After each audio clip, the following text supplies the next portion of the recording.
মেলে যে কোনো সমস্যার সঠিক জ্যোতিষ বিচার ও প্রতিকারের মাধ্যমে সমাধানে এক ও অনন্য মাতৃসাধক জ্যোতিষী শ্রী দেবরাজ শাস্ত্রী। তার মহাশক্তি কবজে যে কোনো সমস্যার দ্রুত সমাধান করুন। মাতৃসাধক জ্যোতিষী শ্রী দেবরাজ শাস্ত্রী। নমস্কার। বহুদিন ধরে অনুষ্ঠান দেখছেন। দেবরাজ শাস্ত্রীকে সত্যি ভালো লাগে, তার বক্তব্যগুলোকে ভালো লাগে। শুধু বক্তব্য না স্যার, তার কাছে অনেকজন এসে পৌঁছেও কার্যকারিতাও পেয়েছে, সেটাও কিন্তু আপনারা অনেকেই জানেন। হ্যাঁ স্যার, আমার মাসির মেয়ে গেছিল স্যার আপনার কাছে, কার্যকারিতা পেয়েছে। আমি নিজে গেছিলাম স্যার, কার্যকারিতা পেয়েছি। এগুলো যখন বলেন না, তখন শুনতে ভালো লাগে, কারণ এটাই তো আমার কাজ। যে জিনিসটা আপনি আপনার সমস্যা নিয়ে এসছেন, আমি সমস্যার সমাধান করব, এটাই তো আমার কাজ। প্রকৃত জ্যোতিষ তান্ত্রিকদের তো এটাই কাজ, এবং এইভাবেই কার্যকারিতা করছে। যারা মনে করুন অনেক জ্যোতিষ তান্ত্রিকের কাছে গেছেন, কারি কারি টাকা খরচা করেছেন, কিন্তু রেজাল্ট সেইভাবে আসেনি। কেন হলো স্যার? কেন? আমি তো স্যার বিশ্বাস নিয়েই গেছিলাম স্যার, কিন্তু আমি বিশ্বাসের জায়গাটা নেওয়ার পরেও আমি আমার জীবনে সাকসেসফুল জায়গাটা পেলাম না। কেন? কারণ যে ব্যক্তির উপর আপনি আপনার মূল্যবান ভবিষ্যৎটাকে দায়িত্ব দিয়েছিলেন, সেই ব্যক্তির ক্যাপাসিটি বা সেই ব্যক্তির কোয়ালিটি সম্বন্ধে তো আপনি কোনো ওয়াকিবল ছিলেন না। কারণ এখনকার সময় অনেক জায়গায় বলতে শুনি, মাঙ্গলিক থাকলে এই হয়, এই যোগ থাকলে এই হয়, দারিদ্র যোগ থাকলে এই হয়। শুধু ভয় খাওয়ানোর একটা মানসিকতা। আর এখন একটা নতুন ট্রেন্ড চলছে, নতুন মানে প্রত্যেক বছরের মতো একটা ট্রেন্ড থাকে না, তা এখন নতুন একটা ট্রেন্ড তৈরি হয়েছে। দেখবেন এরা ট্রেন্ডগুলো তৈরি করে। এখন কোনো ক্লায়েন্ট গেলে তাকে বলা যে একদম 21 দিনের মাথায়, 41 দিনের মাথায়, 61 দিনের মাথায় কাজ হতে বাধ্য। এই চ্যালেঞ্জটা দিয়ে তারা প্রতিকার করায়। তারপরে 6 মাস পেরিয়ে যাওয়ার পরে কাজের কথা খুঁজে পান না। নতুন ট্রেন্ড আরম্ভ হয়েছে। কিন্তু দেবরাজ শাস্ত্রী এসব ট্রেন্ড দেয় না। দেবরাজ শাস্ত্রী দীর্ঘ 25-30 বছরের অভিজ্ঞতা নিয়ে একটা কথাই বলে, মানুষের ভবিষ্যৎ সোজা সাবজেক্ট নয়। ভবিষ্যৎ বলাটাও অত সোজা সাবজেক্টের মধ্যে পড়ে না। তার জন্য শিক্ষাগত যোগ্যতার প্রয়োজন, এডুকেশনালি নয়। এডুকেশনাল তো লাগবে, তার সঙ্গে জ্যোতিষী বা তন্ত্রের শিক্ষাগত যোগ্যতাও প্রয়োজন। কারণ জীবনের সমস্যাগুলো কোথা থেকে হয় সেটা তো আগে জানতে হবে। সবকিছুর মধ্যে কিন্তু লগ্ন রিলেটেড হয়ে থাকে। কেন? লগ্নটা হচ্ছে সেই ব্যক্তি, যে ব্যক্তির প্রবলেম হচ্ছে।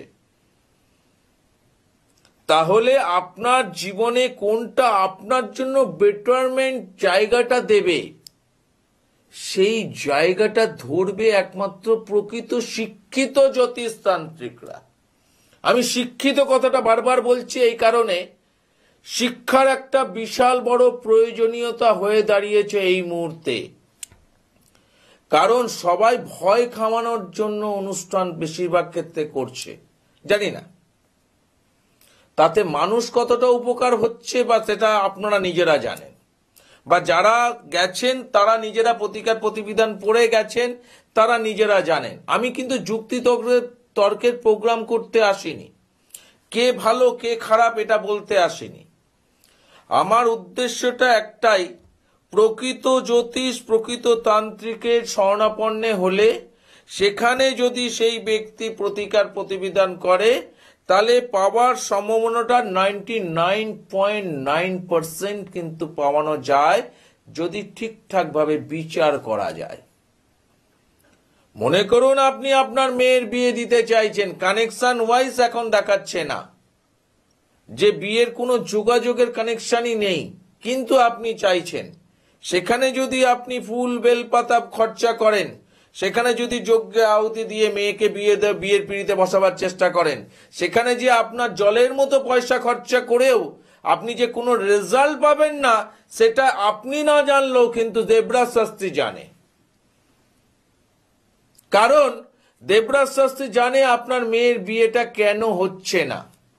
তারা তো আপনাকে হট করে বলে দিতে পারে মেয়ের বিয়ের বাধা আছে, মেয়ের বিয়েতে কেউ ক্ষতি করেছে, তাই জন্য আজকে আপনাকে এই প্রবলেম ভোগ করতে হচ্ছে, তার জন্য আপনাকে যজ্ঞের আহুতি দিতে হবে, যজ্ঞ যেতে হবে, যজ্ঞস্থলে পৌঁছাতে হবে, যজ্ঞ এই করতে হবে, মাঙ্গুলি কাটাতে হবে, হ্যান কাটাতে হবে, সব কাটিয়ে ফেলেন।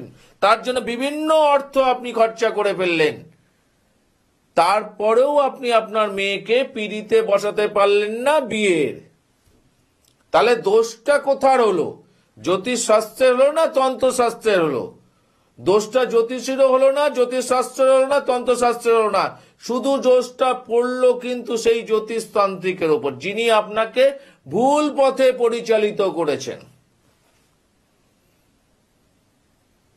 তাহলে আপনারা কেন জ্যোতিষ তান্ত্রিকদের দোষ না দিয়ে জ্যোতিষ শাস্ত্রের প্রতি দোষ দিচ্ছেন? তাহলে কি আপনি প্রকৃত মানুষের কাছে পৌঁছেছেন? না, একবারও আমি বলবো প্রকৃত মানুষের কাছে পৌঁছাননি।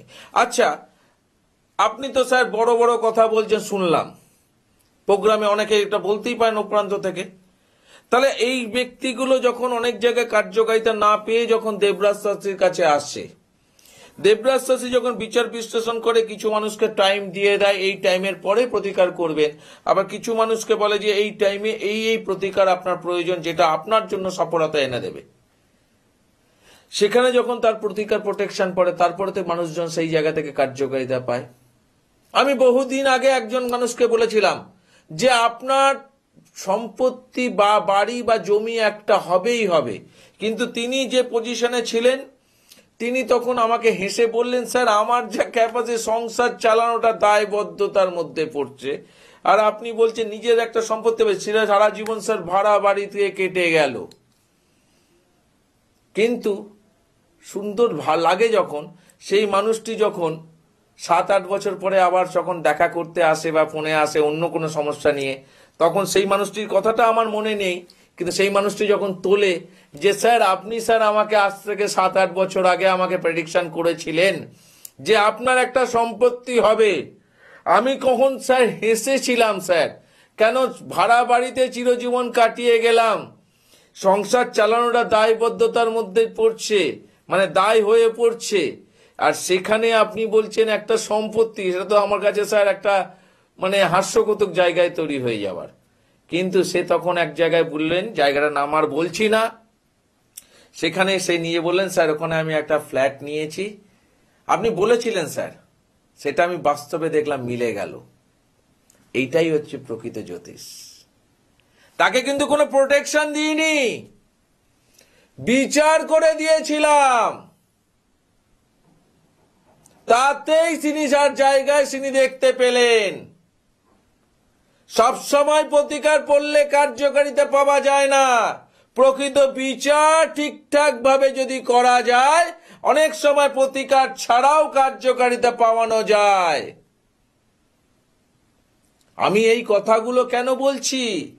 এই কথাগুলো বলার কারণ হচ্ছে যারা এত কারি টাকা খরচা করে যারা জ্যোতিষ বা তান্ত্রিকদের বদনাম করতে আরম্ভ করেছেন যে হ্যাঁ জ্যোতিষ শাস্ত্র ফ্রড, তন্ত্রশাস্ত্র ফ্রড, তাদের উদ্দেশ্যে এই কথাটা বললাম। 7 বছর আগে প্রেডিকশন, 7 বছর পর তিনি তার মুখ থেকে বললেন আমি ভুলে গেছিলাম। তিনি বললেন যে স্যার আপনার মনে আছে কিনা জানি না, আপনি তখন আমাকে বলেছিলেন, আর সেটাই স্যার হলো। আশ্চর্য, আমি তখন আমার ওয়াইফকে, আমার মেয়েকে জানালাম যে আমরা 3 জনেই গেছিলাম তখন স্যারের কাছে তোর প্রতিকার নিয়ে, মানে মেয়ের প্রতিকার করানোর জন্য গেছিলেন, কিন্তু সেই সময় বাবাও দেখিয়েছিলেন, সেই বাবার প্রোটেকশন থেকে, কিন্তু তাকে বলেছিলাম যে আপনার হবেই হবে, তার এমন কিছু প্রবলেম ছিল না যে তাকে প্রোটেকশন দিতে হবে, বলেছিলাম হবেই হবে, সেটাই উনি মেলালেন। এরকম বহু মানুষের ক্ষেত্রে হয়েছে। কে বলে জ্যোতিষ কথা বলে না, কে বলে তন্ত্র কার্যকারিতা পাওয়ানো যায় না? প্রকৃত ওয়েতে কাজ যদি করা যায়, প্রকৃত ওয়েতে বিচার যদি করা যায়, প্রকৃত মানুষের কাছে যদি ঠিকঠাক ভাবে পৌঁছানো যায়, তাহলেই কার্যকারিতা পাওয়ানো যায়। সেই মানুষের কাছে পৌঁছাতে গেলে আমি তো বরাবর একটা কথা বলে এসেছিলাম যে প্রোগ্রামগুলোকে ভালো করে শোনার চেষ্টা করবেন সব জ্যোতিষতান্ত্রিকদের, কেন কথার মাধ্যম দিয়ে কোয়ালিটি বোঝা যায়, কার কতটা কোয়ালিটি, কে স্বপ্ন দেখাচ্ছে আর কে বাস্তবে কথা বলে। কারণ দেবরাজ শাস্ত্রী বাস্তব রিলেটেড রেখেই স্বপ্নটা দেখায়, তাই রেজাল্ট পায়। তাই আমার বংশ পরম্পরা রিলেটেড মহাশক্তি কবচের জয় জয়কার এইখান থেকেই শুরু হয়। কারণ অনেকে প্রশ্ন করেন যে আচ্ছা স্যার ওনার কবচের কি খরচা বা কিছু করে না, আমি কিন্তু সমস্যা অনুযায়ী জিনিসটা তৈরি করি, তারপর আপনাদের হাতে দিই। তাই খরচার কথা মাথায় রাখবেন না, রাখবেন কাজের কথায়। যার যতটা প্রয়োজন সেই অনুযায়ী তাকে অর্থ ব্যয় করতে হবে। কম পয়সায় পুষ্টিকর খাবার দেবার ক্ষমতা আমার নেই। আমি আবারও বলছি, কম পয়সায় পুষ্টিকর দেবার ক্ষমতা আমার নেই। প্রকৃত কাজ করতে গেলে অর্থ ব্যয় করতেই হবে। সেই অর্থটা কারোর ক্ষেত্রে কম হতে পারে, কারোর ক্ষেত্রে বেশি হতে পারে, না দেখে আমি নিজেও বলতে পারবো না। তাই ওই প্রশ্নটা করবেন না।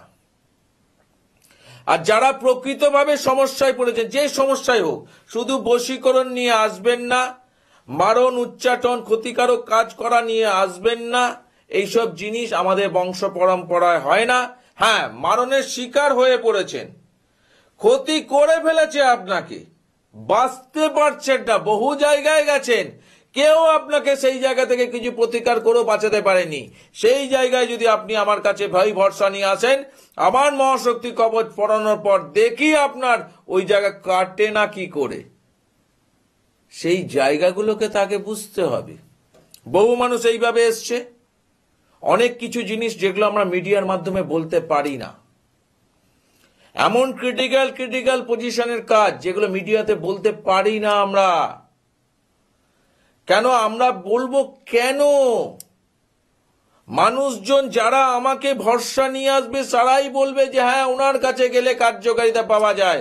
সেই ব্যক্তি 5 জায়গায় যাওয়ার পর সেই ব্যক্তি যখন কার্যকারিতা পেয়েছে, সেই ব্যক্তি আবার ফোন করে বলছে স্যার আমি একজনকে ফোন নাম্বার দেবো আপনার। আইলা কিসের জন্য? বলছে স্যার ওর এই সমস্যা। আমি বললাম যে ওনার কাছে যা। আমি আমার ওয়াইফকে নিয়ে গেছিলাম অনেক জায়গায় ঘোরানোর পরেও, সেখানে গিয়ে কিন্তু আমি ভালো কাজ পেয়েছি। তাই আপনাকে আমি বললাম যে স্যার আমাকে একটা ফোন নাম্বার দিয়েছি, একটুখানি দেখবেন। এটা কিসের মাধ্যম দিয়ে আসে জানেন? মানুষের ভালোবাসার মাধ্যম দিয়ে। যখন কোনো মানুষ যখন প্রকৃতভাবে কাজ পায়, তখন মানুষটি মনে হয় যে আমার পাশের বন্ধু, আমার কাছের বন্ধু, সেও এত জায়গায় গিয়ে কাজ পায়নি, তাহলে একটা প্রকৃত মানুষের কাছে গিয়ে আমি যখন পেয়েছি নিশ্চয়ই সেই পাবে। সেই হিসাবে তারা ফোন নাম্বার দেয়। সেইখান থেকে আমার তৈরি হয় ক্লায়েন্ট টু ক্লায়েন্ট।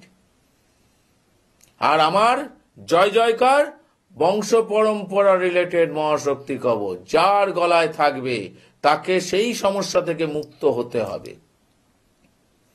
হয়েছে।